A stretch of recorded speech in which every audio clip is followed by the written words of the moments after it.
or nationally as well. We're going to speak to Anthony Taylor. Anthony. What on earth are you doing?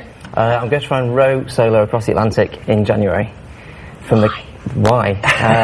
Why not? No, serious, I suppose. I read the book of the first guy ever to do it when I was 10. That was 20 years ago. And the idea just stuck in my head. It's never left me. So it's a lifelong dream? Yeah, it's a lifelong dream. And I'm more scared of sort of dying having never achieved anything cool than dying trying to achieve something cool. So. And you've got a website as well? That's right, yeah, soloatlantic.com. You can follow everything on there. There's quite a lot of sort of diary entries and stuff. So when you read the book about this guy who actually did it, that prompted you to do it rather than didn't close it and think, I'm never going to do that? No, well, I was 10 and you get little ideas in your head when you're 10, don't you? And I just thought it sounded difficult but amazing. But you said jokingly you'd rather die trying to live the dream. I'd rather not, obviously. But I'm more... But it is really dangerous, Anthony. You do realise that, don't you? Yeah, no, it's dangerous. It's dangerous, yeah. I mean, there are two routes. There's a northerly route, which is sort of New York across to Britain, and there's a southerly route, which is Canaries across to Antigua. And far more people have died doing the northerly route than the southerly route, which I'm doing, so... How far is it? It's about 3,000 miles. And you have to row all the way? Yeah. There's no sort of mechanical, I'm going to have a rest for 10 minutes. No, you go row the whole way. Well, explain the logistics of it. You have to sleep at some point. Yeah, the boat's got two cabins. It's got a cabin at the front and back. The front cabin is just for storage. The rear cabin, you can sleep in there. It's quite long. It's about 6.5 foot long or something. I'm not 6 foot, so... But what happens to the boat while you were sleeping? Do you just anchor it? We can't anchor it 'cause it's 2 miles deep. So you can't still Good 2 answer. miles Very anchoring. good answer. You just drift with the wind and the currents. If the wind's going strong in the wrong direction, you put out... It's called a power anchor. It's like a parachute which goes in the water, and that holds you a bit against the wind. So when you fancy a few fish and chips, a fish and chip supper, what do you do? Row to the nearest quayside, or how do you go on for food? You can try and catch some fish. You have to forgo your chips. I've got about 1,000 calories a day of like sugar powder stuff, which is delicious, not. High energy snack bars, foil pouches of food, dehydrated food.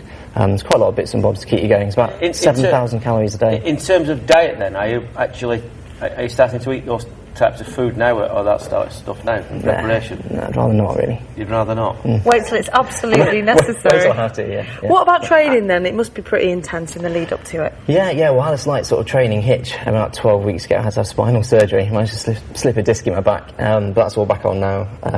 Went to Windermere a couple of weekends ago and did about 120 miles up and down the lake. Is that realistic, though, with what you're going to... I mean, the Atlantic is pretty notorious. I think the Mediterranean is a bit smoother, but the Atlantic is notoriously difficult, isn't it? And it's a lot more difficult. That will make the journey a lot more difficult, I guess.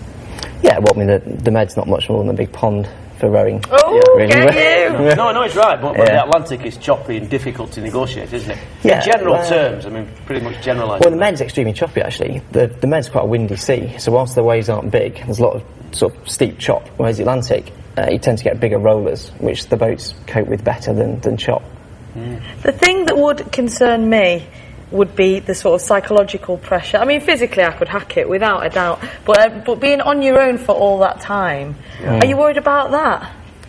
No, I mean, some people who've done the rowing have done quite a lot of training for sort of the mental aspects of it. Right. But I'm not sure what you can do other than just get out there and try and keep it together. What about communication? I mean, well, first of all, what if anything went drastically wrong? If anything goes drastically wrong, you've got a thing called an EPIRB, which is an emergency position indicating radio beacon. So you press that. That alerts the Coast Guard to the fact you're in trouble, tells you where you are. But it's still going to be 24, 48 hours before you get rescued, so you've got to be able to stay alive that long. And in terms of a timescale, have you put how long will it take you? There's one guy who's incredibly fit and was really lucky with the waves. Got there in about 55 days. Someone else took 120, so somewhere between those two extremes, probably. And what about the personal hygiene side of it? Personal hygiene, well, in terms of going to the toilet, it's just bucket and chuck it. Yeah, sounds good. Put some water in first so it doesn't stick. That's about... What have your family said?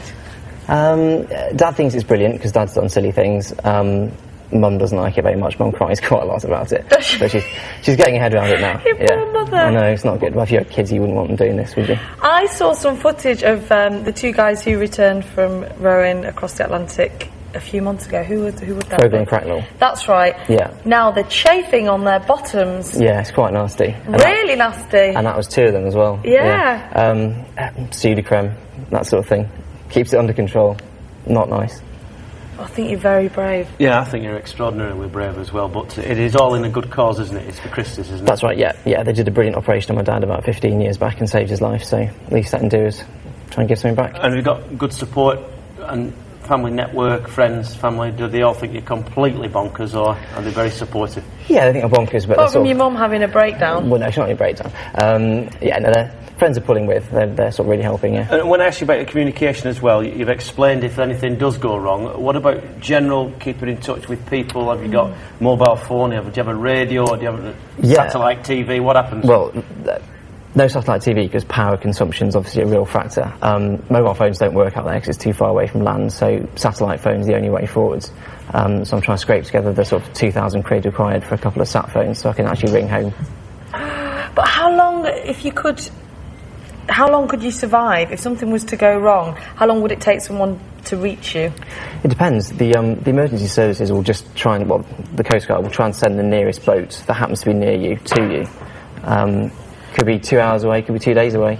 And are you really confident? I mean, it would be a fantastic achievement, clearly. That would look pretty good on your CV. What did you do last week? Well, I rowed across the Atlantic. But clearly, you're confident that you can achieve it.